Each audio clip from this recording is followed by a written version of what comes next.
ये जहरीला सांप अपने बेटे और उस मुल्क का राज जिसकी इंटेलिजेंस की ये बात कर रहा था, शायद यहाँ के कुछ सरफिरे नौजवानों में छोड़ गया है।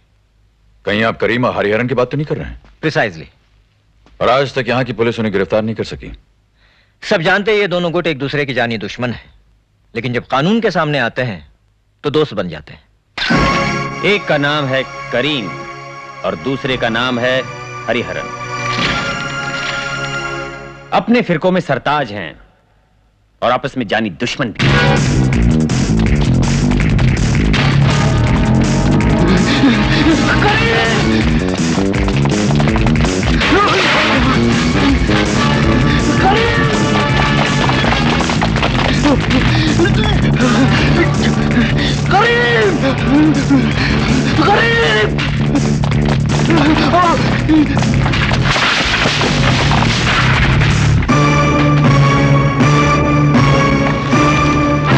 दुश्मनी की इतनी बुज़दिल मिसाल करीम की आंखों ने इससे पहले कभी नहीं देखी थी।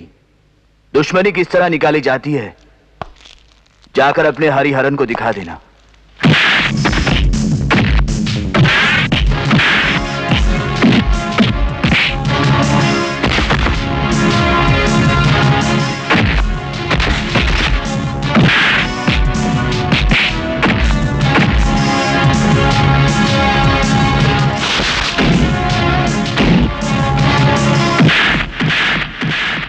जाकर अपने हरिहरन से कहना बहादुर दुश्मनों को ललकार कर मारते हैं।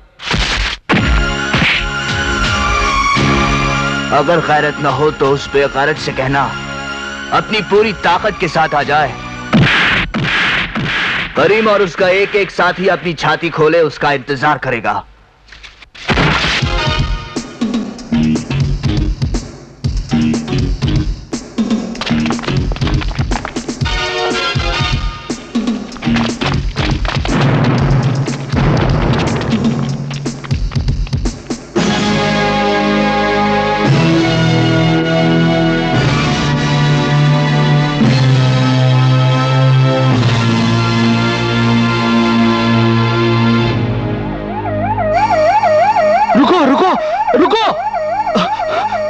वो देखो पुलिस। पुलिस की आंखों में मिट्टी झोंकने वाले गुंडो, आज तुम रंगे हाथों पकड़े गए ना। अब अगर गड़बड़ करने की कोशिश की तो गोली मार दी जाएगी। अरे नहीं नहीं कमिश्नर साहब, ये आप क्या कर रहे हैं? ये दोनों तो बहुत अच्छे दोस्त हैं, एक दूसरे को भाई मानते हैं ये लोग। जानी दुश्मन है एक दूसरों के। दोस्ती का ढोंग रचाकर आज तक सिर्फ इन्होंने पुलिस की आंखों में धूल झोंकी है। इनका जुलूस सड़कों पर निकाल दो। नहीं नहीं कमिश्नर साहब, ये मैं कैसे कर सकता हूं? जवानी का गरम खून थोड़ी देर में आंख खोलता है। ये आज अगर इंटेलिजेंस ने हमारी आंख न खोली होती तो यहाँ लाशों का ढेर लग चुका होता। क्यों भाइयों, क्या कमिश्नर साहब सच कह रहे हैं? अजी सरासर गलतफहमी की शिकार है ये। राम लखन जैसे दो भाई हैं बड़े भाई। वाल्मीकि की कहानी तो आप अच्छी तरह जानते हैं। एक बहुत बड़े डाकू से बदलकर उन्होंने रामायण लिख डाली। आज इन दोनों ने मुझे बड़ा भाई कहा, इन्हें जाने दीजिए। मैंने अपने घर ले जाता हूं, देखते हैं कौन सा रुख अपनाते हैं। पुलिस के साथ कब तक आंख में चौली खेलते रहोगे? ये खेल खतरनाक है। होश संभाल कर खतरनाक खेल ही खेले हैं हमने। दूसरा और कोई खेल खेलना ही नहीं आता। न जाने किस जन्म का रिश्ता है। तुम दोनों को कुछ होते मैं देख नहीं सकता। तो आप अपना ट्रांसफर क्यों नहीं करवा लेते? ना ही अपनी आंखों से कुछ देखेंगे और ना ही दर्द होगा। तो तुम दोनों ये दुश्मनी नहीं भूलना चाहते? हरगिज नहीं, किसी कीमत पर नहीं। तुम दोनों अगर अपनी ही दुश्मनी में उलझे रहोगे तो भूखमरी के साथ कौन लड़ेगा? महंगाई, आतंकवाद, देशद्रोहियों के साथ कौन लड़ेगा? ये बात रिश्वत की शराब में डूबे हुए अपने महकमे से पूछिए। आए दिन बदलती हुई सरकारों से पूछिए। भ्रष्टाचार की पट्टियां आंखों पर बांधे हुए अपने दूसरे सरकारी महकमों से पूछिए। तुम जैसी गंदी मछलियों ने सारे तालाब को गंदा कर रखा है। माफ कीजिए सर, आप जैसी एक मछली पूरे तालाब को साफ नहीं कर सकती। हमें हमारे हाल पर छोड़ दीजिए। हाँ, सबूत मिले तो बेशक गिरफ्तार कर लीजिए। सुना है करीम 5 वक्त का नमाजी है। इस वक्त की नमाज तो हमारे घर में पढ़ लो। इतनी बात तो हमारी मान सकते हो। मानना ही नहीं, इजाजत के लिए भी शुक्रिया। अरे करीम को वजू के लिए पानी नहीं लाकर दोगे?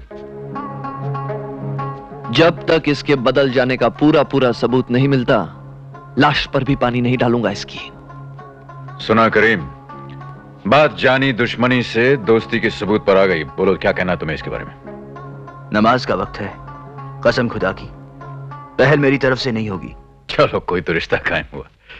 रिश्तों के बगैर जिंदगी जिंदगी नहीं होती, क्योंकि एक बार जब रिश्ते खो जाते हैं तो वो ढूंढे से भी नहीं मिलते।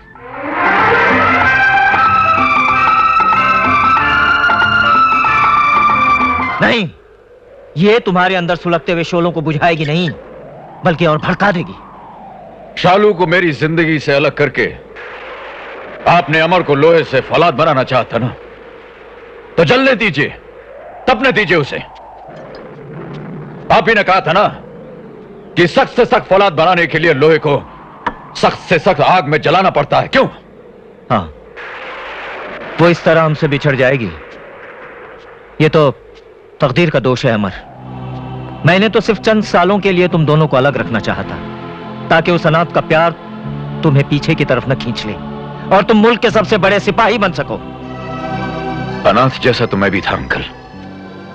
एक अनाथ को तो आपने आसमान का तारा बना दिया, और दूसरे से इस तरह मुंह मोड़ा जैसे वो आसमान से टूटा हुआ तारा हो। तुम मुझ पर इल्जाम लगा रहे हो अमर। इस बे औलाद ने उसे औलाद की तरह पाला है, अच्छे से अच्छे कॉन्वेंट में उसे तालीम दिलाई, लेकिन बदकिस्मती ने उस संगे मरमर की गुड़िया पर एक तवाइफ की बुरी नजर डाल दी। तवाइफ?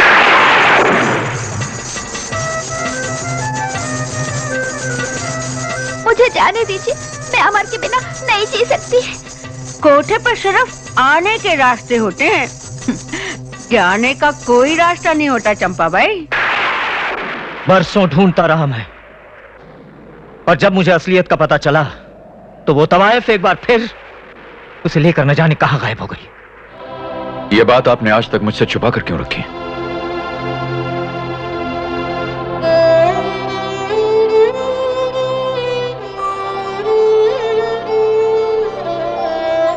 शालू। अमर, वक्त से पहले और नसीब से। भगवान के लिए नसीब का नाम मत लीजिए अंकल। शालू मेरा नसीब है, और एक दिन वो मुझे जरूर मिलेगी।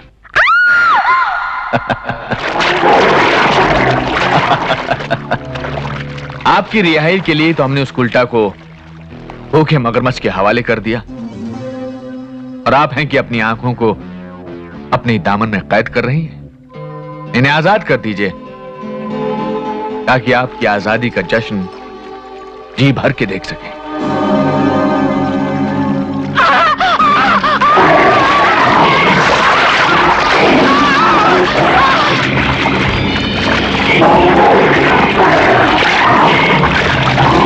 ये वही कमबख्त थी ना जिसने आपके फूल जैसे बचपन को रंडी के कोटे पर कैद कर दिया था। अरे हाँ, याद आया, मरने वाली ने एक दिन आपके बचपन के प्यार का जिक्र किया था। चंपाबाई, उस खिलवाड़ को भूल जाइए। जब आपका साथ उस बदनसीब को रास नहीं आया, तो भला जिंदगी उसका क्या साथ देगी? कमबख्त मर गया होगा। नहीं, भगवान के वास्ते ऐसे मत कहिए। वरना इतने बरसों में क्या आप उसे मिल नहीं जाती? और मान लेते हैं कि आप उसको मिल भी जाती, तो क्या आप उसे पहचान लेती? वाह चंपाबाई वाह, यकीनन ये वही आवाज थी जिसको बचपन से सुनने के लिए आप तरस रही हैं। पर नतीजा देखा आपने? किस बुरी तरह से मजाक उड़ाया है आपकी किस्मत ने आपका। कितने पास आकर वो कितना दूर चला गया, जैसे तकदीर में ना बदा निवाला मुंह में आकर बाहर निकल गया हो। जिस तकदीर को आप मेरा मजाक उड़ाने का नाम दे रहे हैं, मैं उसके ऊपर से बार बार सदके जा रही हूं। जिस मौके पर आकर उसने मुझे आगाह किया है कि सब्र का दामन हाथ से न छूटे। तेरा सनम, तेरा खुदा यहीं इसी शहर में तेरे आसपास मौजूद है। सोने से भरी थाली को यूं ना ठुकराइए चंपाबाई, कहीं ऐसा ना हो कि न खुदा ही मिले न मिसाल सनम। वाह, कैसे इश्क के जौहरी हैं आप, जो उस गौहर को अब तक ना परख सके। अरे उसकी एक झलक देखने के लिए मैं अपनी तमाम उम्र के वसीले कुर्बान कर दूं। इसीलिए तो हम आपको 7 दिन की मोहलत दे रहे हैं, लेकिन इस अरसे में ना तो आप बाहर जा सकेंगी और ना ही किसी को ऊपर आने दिया जाएगा। दरवाजा बंद करके मेरे पहरेदार 24 घंटे बाहर बैठे रहेंगे। ब्रिजवान, नहीं!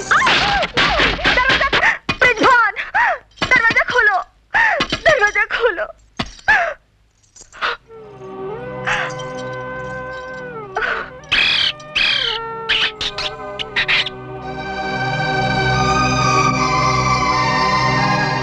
मिट्टू, मिट्टू, सुना है? वो गरीब नवाज है, बेसहारों का सहारा है। किसी भी मजबूर की पुकार आज तक उसके कानों से टकरा कर वापस नहीं लौटी। तो किसी भी तरह करके मेरी चिट्ठी उस तक पहुंचा दे। मुझे यकीन है वो जरूर आएगा, वो जरूर आएगा।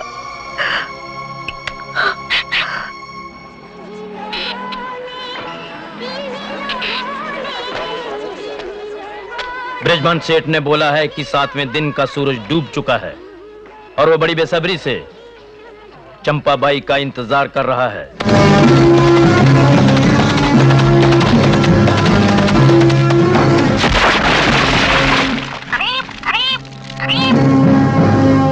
भैया,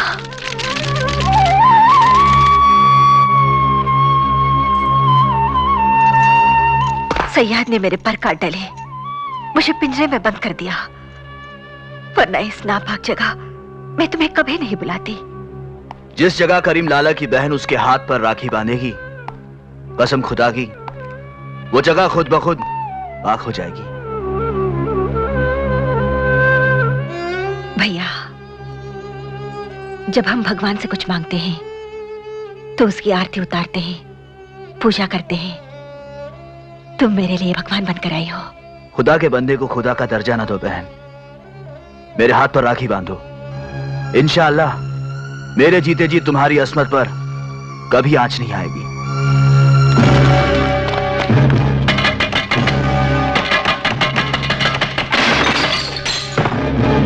ऐ इंसानों के नाम पे कलंक, ये राखें देख रहे हो?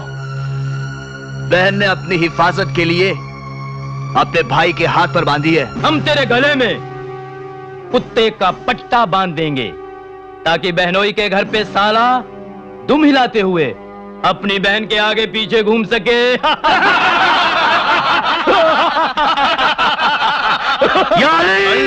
अकबर, अल्लाहु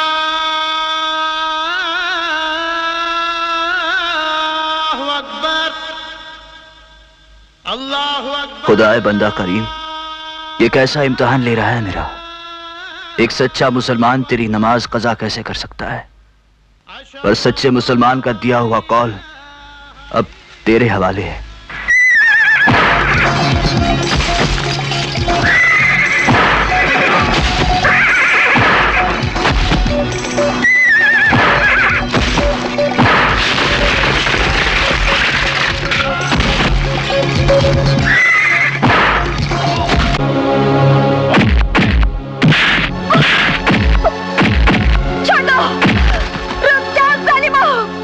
मेरे भैया को नमाज पढ़ने की मोहलत तो दे दो, मैं तुम्हारी हर शर्त मानने को तैयार हूँ। अब पछताए क्या हो जब चिड़िया चुग गई खेत। मुजरे के वो बोल याद है ना चंपाबाई, न खुदा ही मिला न विसाले सनम। ले जाओ इसे। भैया, छोड़ दो मुझे।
भैया।